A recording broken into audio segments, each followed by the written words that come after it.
오늘 나는 생명의 떡이니라는 제목으로 하나님의 말씀 나눌 때 예수님이 어떤 분인지 우리가 함께 기억하고 결단하고 그 예수님을 알아가고 닮아가는 은혜의 시간이 되시기를 주님의 이름으로 축복합니다. 먼저 제가 여러분에게 질문을 던지자면, 여러분, 우리는 하나님을 어디까지 알 수 있을까요? 그죠? 여러분, 하나님 알고 계시죠? 알고 계시는데 어디까지 하나님이 어떤 분인지 우리가 어떻게 알 수 있을까요? 우리가 하나님을 알 수 있는 방법은 하나님께서 저와 여러분에게 자신을 보여주시는 만큼까지만 우리가 누구를 알 수 있어요? 하나님을 알 수 있습니다. 하나님이 자신을 우리에게 보여주시는 걸 뭐라고 하냐면 신학적 용어로 계시라고 합니다. 그래서 하나님이 우리에게 자신을 계시하시는 것만큼 우리 성도님들은 하나님을 알 수 있다라는 것입니다. 그런데 하나님은 자신을 어떻게 계시했을까요? 무엇을 통해서? 성경을 통해서 자신을 우리에게 계시해 주셨습니다. 하나님의 이름, 하나님의 성품, 하나님이 어떻게 일을 행하시는지가 어디에 기록되어 있어요? 성경에 기록되어 있기 때문에 이 성경을 통해서 우리가 하나님이 어떤 분인지를 알고 배울 수 있다라는 것입니다. 우리는 지난주까지 마태복음을 제가 우리 음성중앙교회 부임한 2021년에 이제 조금 다른 설교하다가 8월 15일 광복절 때부터 마태복음 강해 설교를 해서 120주 동안, 지난주 23년 12월 3일까지 120주 동안 2년 반 동안 마태복음을 함께 나누었습니다. 마태복음을 나눈 거는 마태복음을 읽음을 통해서, 배움을 통해서 우리 누구를 알 수 있는 거예요? 예수 그리스도를 알 수 있기 때문입니다. 그래서 만왕의 왕으로 오신 예수님께서 무엇을 가르치고 무엇을 하셨는지, 예수님이 마태복음에서 핵심적으로 가르치고 선포하신 것은 뭐예요? 하나님의 나라, 하나님의 통치에 대해서 선포하셨고, 예수님께서 피 흘리시고 죽으시고 부활하심으로 그 하나님의 통치를 완전하게 이루기 시작하셨다라는 것. 그래서 이 땅 가운데 하나님의 나라, 하나님의 통치가 시작되었다라는 것이 마태복음의 주된 내용입니다. 자, 오늘부터 우리는 마태복음에서 어디로 넘어왔어요? 요한복음으로 넘어와서 예수님이 누구신지 나누도록 하겠습니다. 지난 120주 동안 예수님 얘기만 했는데 또 예수님 얘기냐? 예, 또 예수님 얘기입니다. 우리 예수님 얘기는 해도 끝이 없고 해도 놀라우신 은혜를 맛볼 수 있는 분이 바로 우리 주 예수 그리스도인 줄 믿습니다. 할렐루야. 그래서 우리 요한복음을 통해서 다시 한번 그 예수님을 알아가겠는데요. 근데 왜 요한복음이냐? 여러분, 예수님에 대한 이야기가 직접적으로 기록된 것은 딱 네 권이에요, 성경에서. 그 딱 네 권을 뭐라고 이야기합니까? 복음서라고 합니다. 복음, 예수님에 대한 복된 소식은 마태복음, 마가복음, 누가복음, 요한복음에 쓰여 있어요. 여러분, 성경 많이 읽고 계시죠? 근데 이제 우리가 어려우니까 신약부터 읽었는데 마태복음을 다 읽었어요. 너무 행복해요. 근데 마가복음을 읽었어요. 근데 이거 읽은 얘기 같은데 또 똑같은 얘기가 나오는 것 같아요. 그래도 읽어보자. 16장까지 읽었어요. 이제 그 다음 어디 읽어요? 누가복음을 읽습니다. 누가복음을 읽는데 또 어떤 느낌이 들어요? 이거 읽었던 말씀인데 또 나오네. 그래서 마태복음, 마가복음, 누가복음은 얘기가 어떻게 해요? 굉장히 다 비슷합니다. 신학적으로는 마가 우선설이라고 해서 마가복음이 제일 먼저 쓰여졌고, 이 마가복음을 바탕으로 마태복음이 자기가 가지고 있는 공동체의 자료를 가지고 첨가해서 쓴 게 마태복음이고, 이 마가복음을 가지고 누가가 자기가 가지고 있는 공동체의 이야기를 쓴 게 누가복음입니다. 그래서 마태, 마가, 누가는 다 어떻게 해요? 겹치고 있습니다. 마가복음이 뼈다가 돼서 다 똑같지는 않습니다. 다 관점이 다르지만 그러나 비슷한 관점으로 가요. 그래서 이걸 무슨 복음이라고 하냐면 공관복음이라고 합니다. 공통된 관점을 가지고 있는 복음서다. 그래서 마태복음, 마가복음, 누가복음을 공관복음서라고 합니다. 그런데 이 공관복음서에서는 어떻게 하냐면, 야, 예수님이 하나님이야, 예수님이 하나님의 아들이야 라고 직접적으로 얘기하지를 않아요. 이건 귀납적이라고 하는데, 그냥 마태복음을 쭉 읽다 보면, 마가복음을 쭉 읽다 보면, 누가복음을 쭉 읽다 보면 깨닫게 돼요. 예수님이 구약에 예언되어진 메시아구나, 하나님의 아들이구나, 우리의 구원자구나라는 것을 알게 하는 게 공관복음서의 예수님의 복음에 대한 접근법입니다. 아셨죠? 처음부터 예수님이 하나님의 아들이야, 하나님이야 라고 시작하는 게 아니라 점점 읽다 보면 예수님이 하나님의 아들이고 하나님이구나 라는 것을 깨닫게 되는 게 공관복음서의 접근 방법입니다.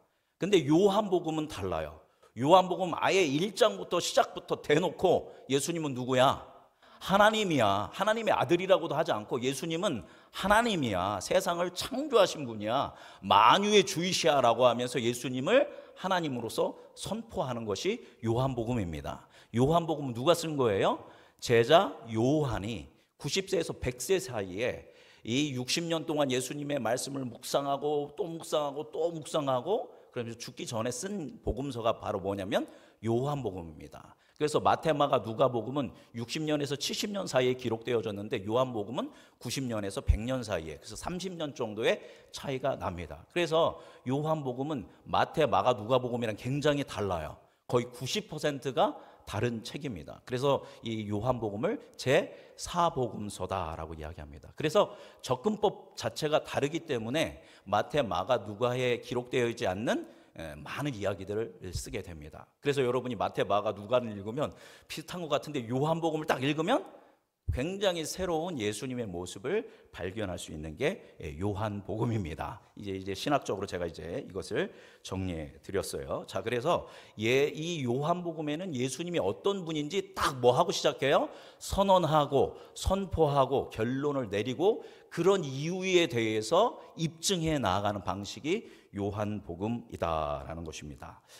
자, 이렇게 하나님께서 나는 어떤 존재야 라고 선언을 하시는데 그 선언에서 가장 중요한 거의 첫 번째 선언이 바로 누구냐면 모세와 예수님, 그 하나님 사이에, 여호와 하나님 사이에 있었던 내용입니다. 모세를 불러서 네가 이스라엘을 출애굽시켜라 라는 명령을 주실 때 모세가 하나님한테 물어봐요. 하나님, 제가 이스라엘 백성들이 이집트에서 노예 생활하고 있는 사람들을 출애굽시켜서 약속의 땅으로 가는데 이 사람들이 너 누가 얘기해서 왔냐? 네가 믿는 신이 누구냐라고 얘기하면 제가 하나님의 이름을 뭐라고 해야 합니까? 라고 했더니 하나님이 그때 자기 이름을 얘기하세요. 나는 누구다? 나는 스스로 있는 자다라고 이야기하십니다. 이게 원어로는 이게 굉장히 읽기 어려운데 에흐예 아슈에르 에흐예입니다. 그래서 나는 나다라는 뜻이에요. 나는 나다. 나는 스스로 있는 자다. 나는 나다라고 이렇게 이야기를 했습니다. 자, 나는 나다. 나는 스스로 있는 자다. 정확히는 나는 나다거든요. 나는 스스로 있는 자다라는 건 뭐냐면 나는 자존자다.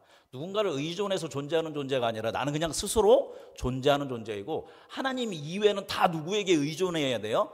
하나님의 의존에서 존재하게 됩니다. 그러니까 하나님은 모든 것의 기초이고 시작점이고 온전한 모든 것의 주인된 분이 하나님이다. 이것이 바로 나는 나다라는 어떤 대선언입니다. 그런데 이게 어디에도 나올까요? 요한복음에도 이 동일한 말씀이 나오고 있다라는 겁니다. 그래서 요한복음에서는 헬라어로 쓰였기 때문에 요한복음 뭐라고 하냐? 에고 에이미라고 얘기합니다. 나는 누구다라는 그 선언이 이 요한복음에는 나오고 있습니다. 한번 띄워주시기 바랍니다. 여기 보니까 나는 나다라는 게 구약에서 하나님이 처음 모세에게 나타나서 얘기하신 것인데 예수님께서도 사람들한테 에고 에이미 나는 나다라고 얘기했는데 나는 누군지에 대해서 이야기했죠. 1번 나는 뭐다? 생명의 떡이다. 나는 세상의 빛이다. 나는 양의 문이다. 나는 선한 목자다. 나는 부활이요 생명이다. 내가 곧 길이요 진리요 생명이다. 나는 포도나무다. 이건 어디에만 나와요?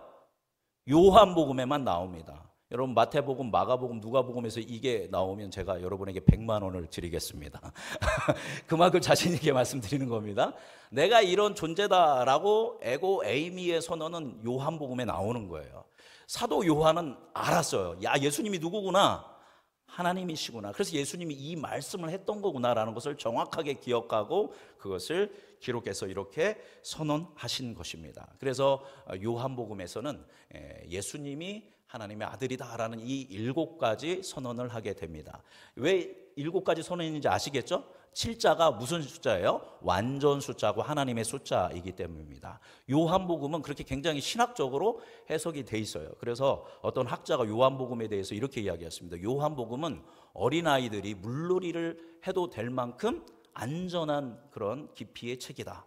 그렇지만 요한복음은 코끼리도 익사할 만큼 깊이가 있는 책이다. 이렇게 이야기했어요.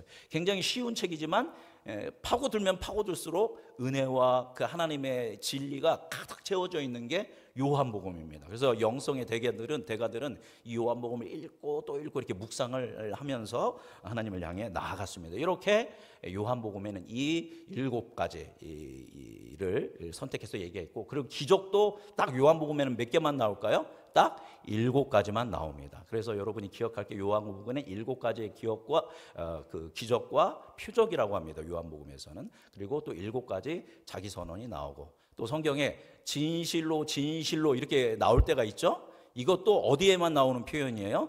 요한복음에만 나옵니다. 마가복음, 마태복음, 누가복음 진실로가 아니라 그냥 진실로라고 하는데, 요한복음은 진실로 어떤 느낌으로 썼는지 아시겠죠?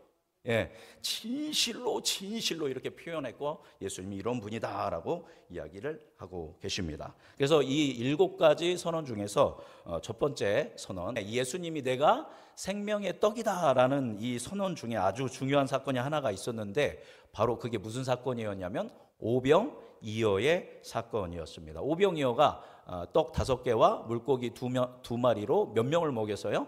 5,000명을 먹인 사건입니다. 여자와 아이를 포함하면 최소 10,000명 이상의 사람들이 이제 배불리 먹고 12강주리가 남는 그런 위대한 기적이 예수님이 일으키셨습니다. 이때 난리가 났어요. 난리가 나서 사람들이 막 예수님한테 막 몰려와서 예수님을 어떻게 쓸까요? 우리의 뭐가 되어 주십시오? 왕이 되어 주십시오라고 예수님을 왕으로 세우려고 합니다.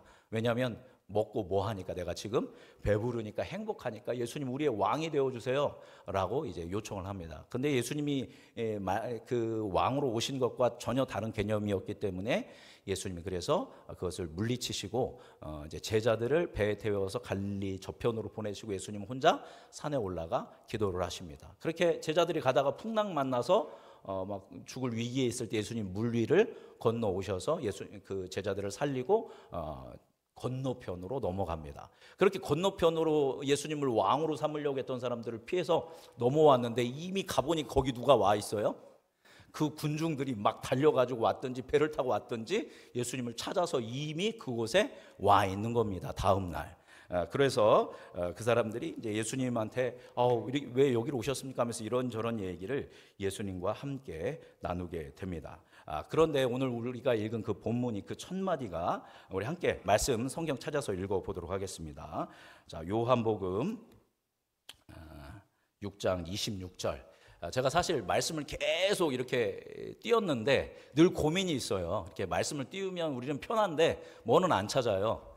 성경은 안 찾는. 그래서 여러분이 다음 주부터는 이렇게 펜을 가져오시면 좋을 것 같아요. 형광펜이든지 펜을 가져오셔서 이렇게 밑줄을 그으면서, 성경 깨끗하게 하지 마시고 이렇게 밑줄을 그으면서 함께 말씀을 찾으면서 함께 봤으면 좋겠습니다. 우리 6장 26절 성경이 없으신 분들은 귀를 열고 같이 읽어보시면 되겠습니다. 읽어보겠습니다.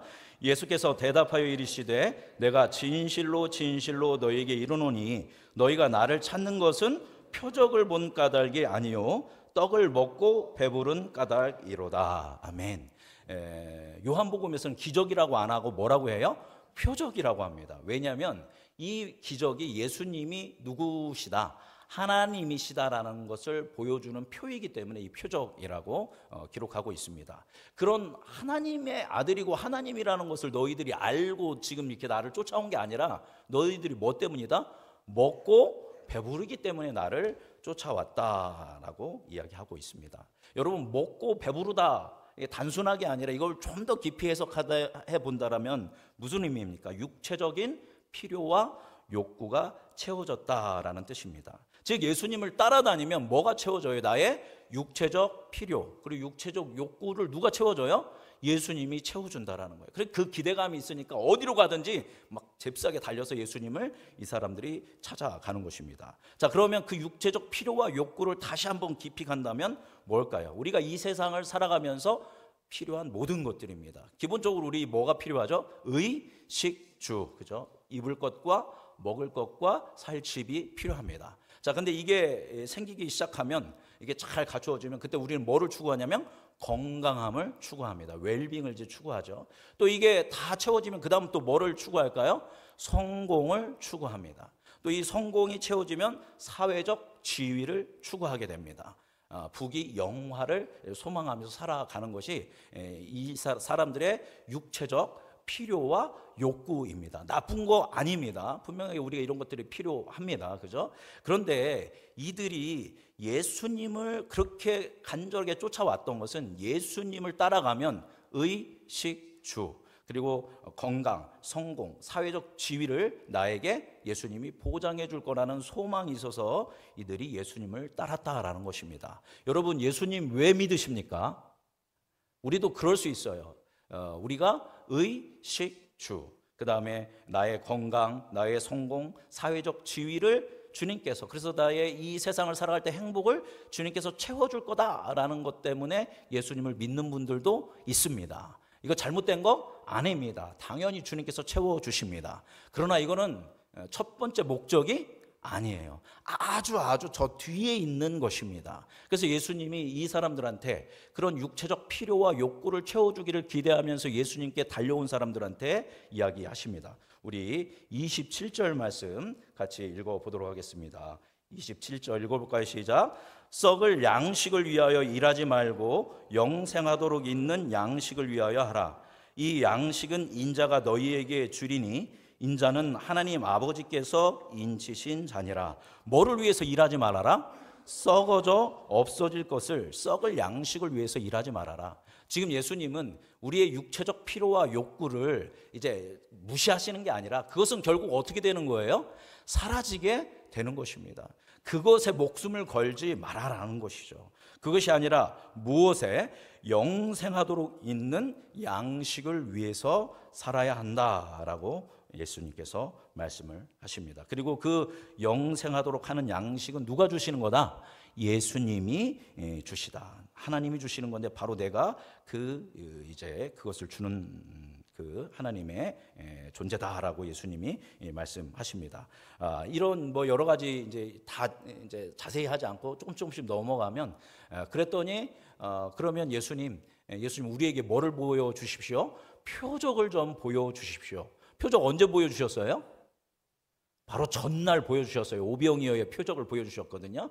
그러면서 이 군중들이 예수님한테 표적을 보여달라면서 뭐라고 하냐면 모세는 하늘에서 뭐를 내렸다? 만나를 내렸다. 우리 조상들이 그 만나를 먹였는데 당신은 어떤 표적을 우리에게 보여주시겠습니까? 무슨 얘기예요? 계속 뭐를 만들어라? 떡을 만들어라. 오병이어의 기적을 일으켜달라.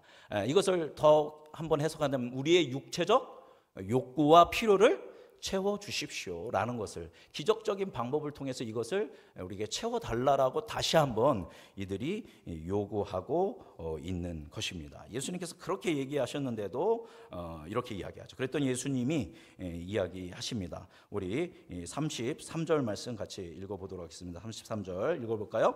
하나님의 떡은 하늘에서 내려 세상에 생명을 주는 것이니라. 이제 뭐라고 얘기하냐면, 그럼 모세가 떡을 내린 게 아니라 누가 떡을 내린 거야? 하나님이 주시는 떡이었고, 하나님의 떡은 세상에서 하늘에서 내려 생명을 주는 떡이야 라고 이제 이야기를 예수님께서 하십니다. 그랬더니 그 사람들이 그러면 그 생명의 떡을 좀 우리에게 주십시오라고 이야기합니다. 그러니까 이 사람들의 머릿속에는 온통 육체적 필요와 욕구로 채워져 있어요. 예수님께서 다른 걸 얘기해도 자꾸 자기 걸로 이걸 가져오는 겁니다. 그럼 그저 그 떡을 좀 우리에게 주십시오라고 이야기합니다. 그랬더니 그 유명한 말씀을 예수님이 해 주시는 것입니다. 우리 35절 말씀 읽어보겠습니다. 예수께서 이르시되 나는 생명의 떡이니 내게 오는 자는 결코 줄이지 아니할 터요 나를 믿는 자는 영원히 목마르지 아니하리라. 아멘. 떡을 달라고 요구했더니 예수님께서 내가 누구다? 생명의 너희들이 요구하는 그 떡이다라고 이야기하십니다. 자, 그런데 여기서 생명의 떡, 그죠? 이것에 대한 용어의 정리가 좀 필요합니다. 먼저 떡부터 얘기할게요, 그죠? 여러분, 떡하면 우리 떡을 언제 먹습니까? 여기 혹시 매일 떡 드시는 분 손 들어보세요. 아무도 없으시죠, 그죠? 떡을 정말 사랑해도 매일 떡을 먹는 사람은 없어요. 여러분, 매일 드시는 건 뭘 드세요? 밥을 먹죠, 그죠? 원어로 여기서 생명의 빵입니다. 빵은 이스라엘 사람들의 뭐예요? 주식입니다. 일용할 양식입니다. 그런데 왜 그거를 우리는 떡으로 해석을 했는지 모르겠어요. 정확하게 해석하려면 뭐라고 해석해야 돼요? 밥이라고. 그래서 예수님이 우리의 밥이야 라고 하면 뭔가 불경한 것 같고, 이래서 떡은 뭔가 좀 불경하지는 않은 것 같은 느낌이어서 떡이라고 했는지 모르겠지만, 여기에서 예수님이 떡이다 라고 얘기한 건 빵을 얘기하는 거고 일용할 양식을 얘기했기 때문에 정확한 표현은 예수님께서 우리에게 나는 생명의 뭐다? 밥이다. 그죠? 그래서 그래도 목사님 예수님을 밥이라고 하면 좀 마음이 어렵습니다. 이런 분은 양식이라고 하세요. 그죠? 조금은 이렇게 한자로 쓰면 뭔가 더 경외심을 드는 그런 느낌이죠. 그죠? 생명의 양식. 그러나 정확한 표현으로 하면 예수님은 우리의 생명의 뭐예요? 밥입니다. 자, 이게 우선 우리가 이제 잘 해석해야 할 것이 떡이 아니라 뭐다? 밥이다. 자, 그 다음에 이제 생명입니다. 그죠? 생명하면 성경에는 세 가지를 얘기하지만 제가 두 가지만 말씀드리겠는데요. 생명 한번 띄워주시겠습니까? 첫 번째는 푸시케입니다. 푸시케. 이거는 옆에 뭐라고 써놨습니까? 목숨이라고 써놨습니다. 생명이라는 단어를 쓸 때 푸시케와 조에라는 헬라어 두 개를 쓰는데 똑같은 생명 같지만 달라요. 푸시케는 목숨을 이야기합니다. 여러분, 목숨이 뭡니까? 바로 우리의 생물학적 생명을 이야기합니다. 그래서 생명이라기보다는 목숨이라고 하는 게 좀 더 가깝죠. 목숨은 말 그대로 목에 뭐를 얘기하는 거예요? 숨을 얘기하는 겁니다. 그래서 목에 숨이 끊어지면 그 사람은 뭐 한 거예요? 생물학적 몸이 뭐 했다? 죽었다, 사망하였다라고 이야기합니다. 그래서 우리가 누군가 협박할 때 뭐가 아깝지 않으면 덤벼라고 얘기해요. 목숨이 아깝지 않으면 덤벼라 이렇게 이야기하면, 내가 너의 뭐를 끊어놓겠다? 목숨을, 목의 숨통을 끊어놓겠다라는 어떤 협박조의 말이죠. 성경에도 보면 목숨이라는 단어를 이 마태복음 6장 25절에 보면 너희 무엇을 먹을까, 목숨을 위하여 무엇을 먹을까, 무엇을 마실까, 몸을 위하여 무엇을 입을까 염려하지 말라. 목숨이 음식보다 중하지 아니하며 몸이 의복보다 중하지 아니하냐, 이렇게 이야기를 하십니다. 그러니까 목숨은 우리의 생물학적 이제 상태를, 생명을 이야기하는 겁니다. 그런데 예수님께서 마태복음을 보면 마태복음에 가장 많이 나오는 단어 중에 하나가 뭐냐면 생명이거든요. 이 생명은 목숨을 얘기하는 게 아니라 뭐예요?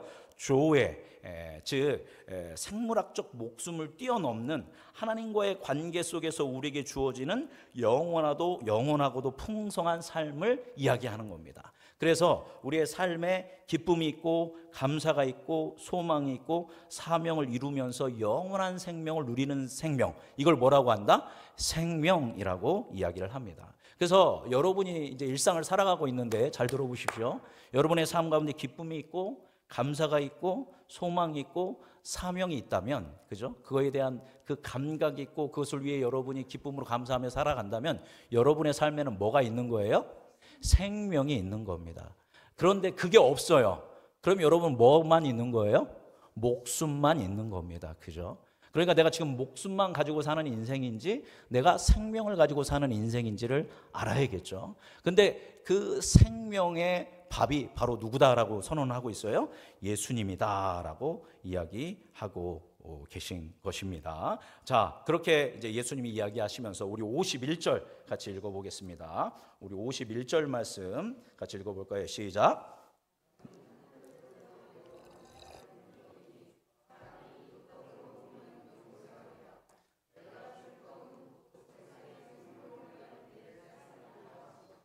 아멘. 자, 여기 보니까 나는 어디에서 내려오는?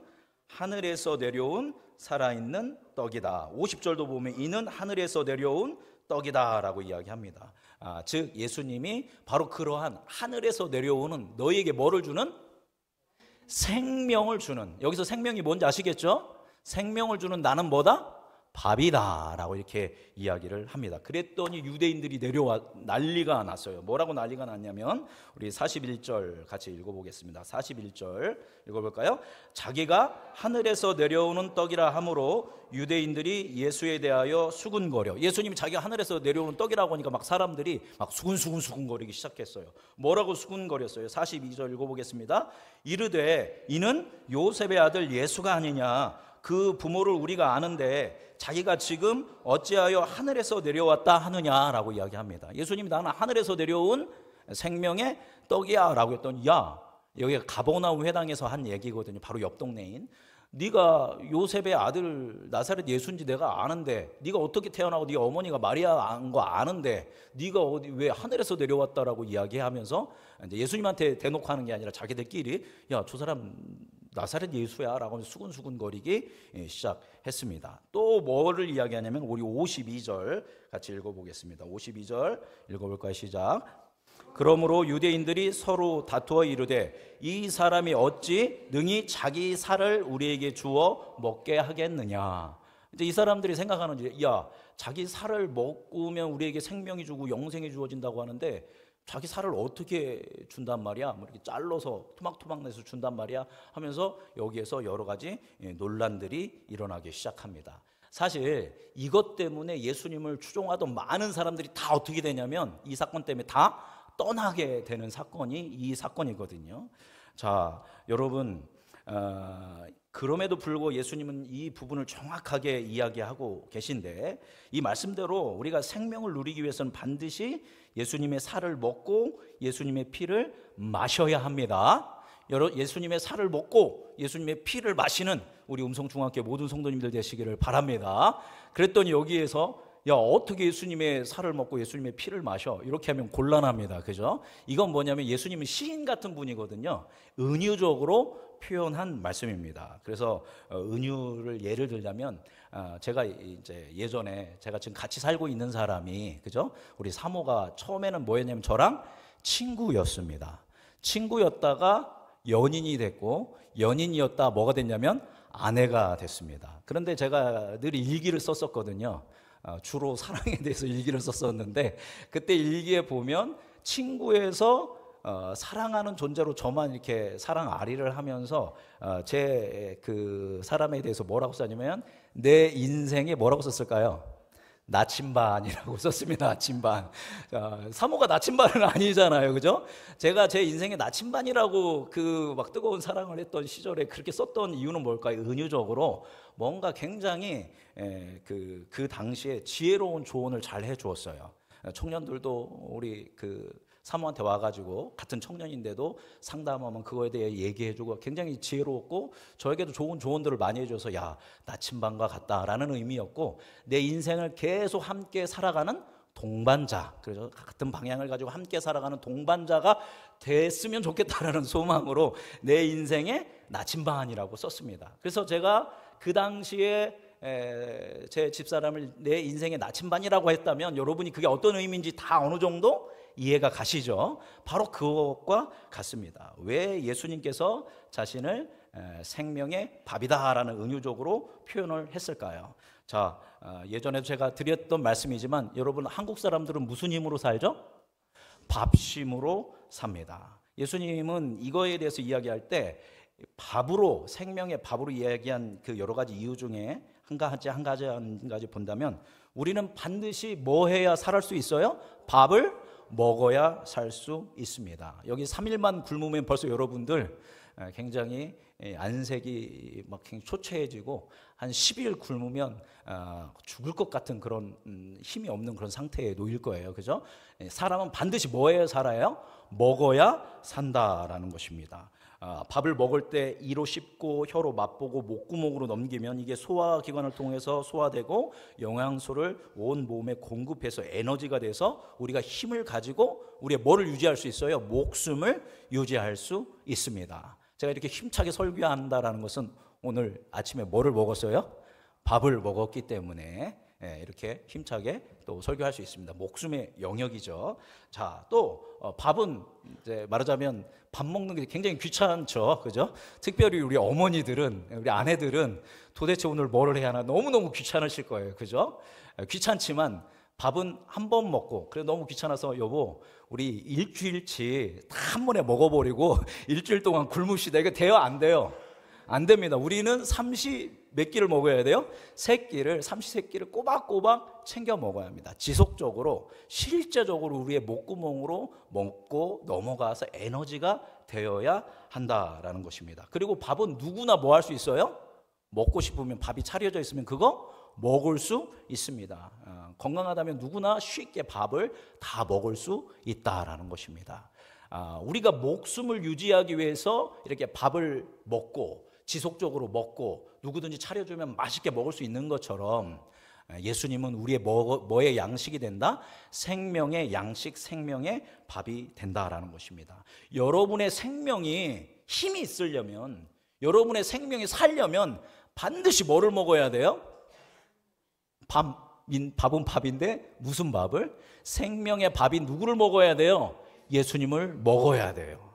자, 그런데 나는 매일 성경 읽고 기도하고 예배드리고 은혜 받고 힘들어. 그냥 1년에 말하자면 일사가고 때나 부흥회 때라든가 다니엘 기도회 때라든가 이런 때 한번 은혜 딱 받고 1년을 버틸 거야. 또는 일주일에 예배 한 번이면 좋게, 딱 주일 예배 때 목사님 설교 딱 받고 그거 가지고 일주일 쫙 살면 돼.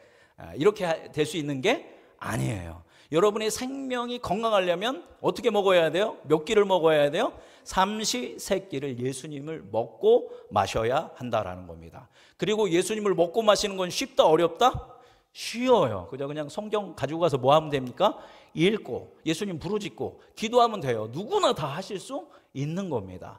그렇게 여러분의 생명이 살려면 반드시 뭐를 먹어야 한다? 생명의 밥인 우리 주 예수 그리스도를 먹어야 한다. 예수님 우리의 일용할 양식이다라는 것을 예수님이 이렇게 은유적으로 설명했는데도 사람들은 도대체 알아듣지를 못해요.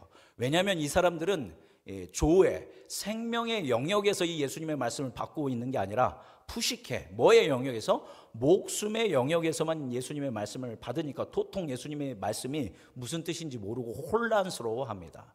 자, 그러면 예수님이 조용히 이거에 대해서 오해를 풀어주시면서 너희들 너무 오해하지 마라 이러실 수도 있는데, 예수님은 이 말씀으로 인해서 사람들이 떠날 수 있음에도 불구하고 아주 강력하게 이야기를 합니다. 우리 53절 말씀 같이 읽어볼까요?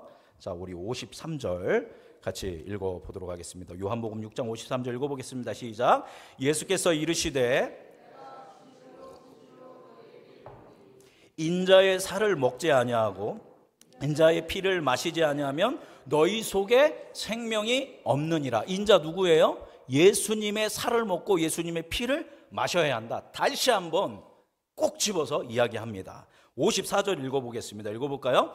내 살을 먹고 내 피를 마시는 자는 영생을 가졌고 마지막 날에 내가 그를 다시 살리리라. 내 살을 먹고 내 피를 마시는 사람은 뭐를 가졌대요? 영생을 가졌고 마지막 때 부활시켜 줄 것이다 라고 이야기하십니다. 우리 55절 읽어보겠습니다. 내 살은 참된 양식이요 내 피는 참된 음료라. 또 얘기하시네요. 그죠? 예수님의 살이 참된 양식이고 예수님의 피가 참된 음료다라고 이야기합니다. 우리 56절 읽어보겠습니다. 시작. 내 살을 먹고 내 피를 마시는 자는 내 안에 거하고 나도 그의 안에 거하느니라. 당연하죠. 예수님의 살을 먹고 예수님의 피를 마셨으니까 우리 안에 누가 있어요? 예수님이 있고 우리도 그 예수님 안에 거하게 된다라는 겁니다. 끝나지 않았어요. 우리 57절 읽어보겠습니다. 살아계신 아버지께서 나를 보내심에 내가 아버지로 말미암아 사는 것 같이 나를 먹는 그 사람도 나로 말미암아 살리라. 나를 뭐하는 사람? 먹는 사람도 예수님으로 말미암아 살게 된대요. 우리 58절 읽어보겠습니다. 이것은 하늘에서 내려온 떡이니 조상들이 먹고도 죽은 그것과 같이 아니하여 이 떡을 먹는 자는 영원히 살리라. 만나 먹은 사람 다 죽었지만 이 떡, 나를 먹는 사람은 영원히 죽지 않고 어떻게 될 것이다? 영생을 살게 될 것이다 라고 이야기하고 계십니다. 여러분 53절부터 58절 읽었는데 예수님이 자신이 생명의 떡이 생명의 밥이고 생명의 음료인 것을 얼마나 힘주어서 강조하시는지 여러분 느껴지시죠? 그렇습니다. 여러분, 여러분의 생명이 살려면 잘 들으십시오. 여러분의 생명이 살려면 예수님의 살을 먹고 예수님의 피를 마셔야 합니다. 그렇게 예수님의 살을 여러분이 먹고 예수님의 피를 마실 때 여러분 비로소 생명을 갖게 됩니다. 생명력 있는 삶은 어떤 삶이라고 했어요?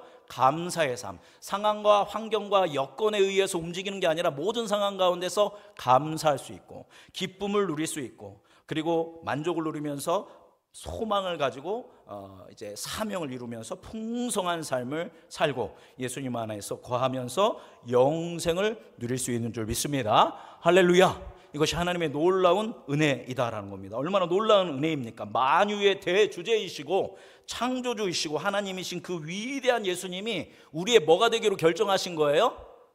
밥이 되기로 결정하신 겁니다. 그죠? 불경하다라고 생각하지 마세요. 지금 제가 예수님이 얼마나 내가 밥이고 내가 음료수다, 내가 포도주다 얼마나 강조하셨는지 아시죠? 그죠? 예수님이 그 위대하신 하나님이 여러분을 통해 위해서, 저를 위해서 뭐가 되어 주셨다? 밥이 되어 주셨다라는 것입니다. 밥이 되기로 결정하셨고 이를 위해 예수님은 성육신 하셨습니다. 유월절 어린 양이 되셔서 십자가에서 자기 살이 찢기시고 피를 쏟으심으로 우리에게 구원의 길을 열어 주셨다라는 것입니다. 말씀 정리하도록 하겠습니다. 오늘 말씀 이렇게 말씀드리니까 예수님이 우리의 살이고 예수님의 우리가 살을 먹고 피를 마신다 이런 의미에 대해서 조금 아직 이제 확 안 닿아오신 분들이 있을 거예요. 그죠? 여러분도 지금 이스라엘 백성들처럼 야 예수님의 살을 예수님의 피를 어떻게 먹냐 아직 안 풀리셨죠? 오늘 이것까지 설교하고 싶었는데 이걸 설교하려면 한 2시간은 설교해야 할 것 같아서 나누었습니다. 궁금하신 분은 다음 주에 절대 결석하지 마시고 다음 주에 오시면 어떻게 우리가 예수님의 살을 먹을 수 있는지, 어떻게 예수님의 피를 마실 수 있는지 우리가 배우게 될 것입니다. 자, 오늘 우리가 기억해야 할 중요한 것은 예수님이 뭐가 되셨다? 밥이 되셨다.